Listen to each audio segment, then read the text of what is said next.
What was the hardest part of adopting your child? After 2 exhausting years of paperwork, background checks, and home visits, we were finally in the courthouse, ready to make it official. Tyler was about to become our son. He was 4, clutching his favorite dinosaur toy, completely unaware of how big this moment was. Just as the bailiff called our names, my phone buzzed. One message. I know what you did to get that baby. I froze, my hands went cold. I showed my husband and his face drained of color. Before we could even react, the courtroom doors swung open. A woman I'd never seen before walked in, looking determined, with a sharp-suited man right behind her. Your Honor, she called out, I need to speak before this hearing continues. The judge looked confused. Ma'am, this is a private adoption proceeding. I'm Melissa Reeves, she said. And they stole my grandson. Everything stopped. Tyler clung tighter to my leg, sensing the tension. The judge looked straight at us. Is there any validity to this claim? My husband stepped forward. No, Your Honor. We've had legal custody since Tyler was 14 months old. His birth mother willingly gave up her rights. She was my daughter, the woman said, her voice cracking. She died 6 months ago. I only just found out she had a son. The judge called a recess. We were ushered into a small room where our lawyer immediately pounced.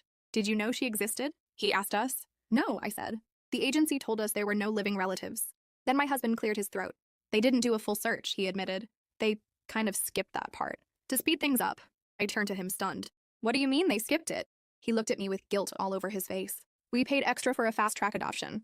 After the miscarriages, the heartbreak. I just wanted to give us a shot at being parents. I didn't think it would matter. I felt like the floor fell out from under me. Melissa's lawyer came in next. He laid out her case. Letters the birth mother had written but never sent, ones that talked about Tyler. She'd found them after her daughter passed and hired a private investigator to find out the truth. My client isn't trying to take custody, he said. She just wants to be part of his life. Visitation, at the very least. She's a stranger, I snapped. She's his family, he replied. And if this goes to court, you risk losing him completely. The judge gave us a choice. Fight it and possibly lose, or agree to supervised visits. That night, I couldn't even look at my husband. You lied, I said. You made us parents by cheating the system. I didn't think anyone would come looking, he whispered. I just wanted to build a family with you. Our first meeting was at a local park.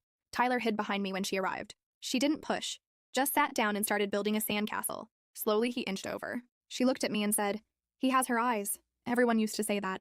I finally saw it, those same deep brown eyes, just like Tyler's. It hit me hard. I'm not trying to replace you, she said softly. I just didn't want to miss out on him. Over time, we found a rhythm. Tyler began to look forward to her visits. She brought photos, stories, pieces of a past I couldn't give him. But the hardest part? It wasn't the visits. It wasn't even forgiving my husband. It was the day Tyler looked up from a photo album and asked, Was my first mommy bad? Is that why she didn't keep me?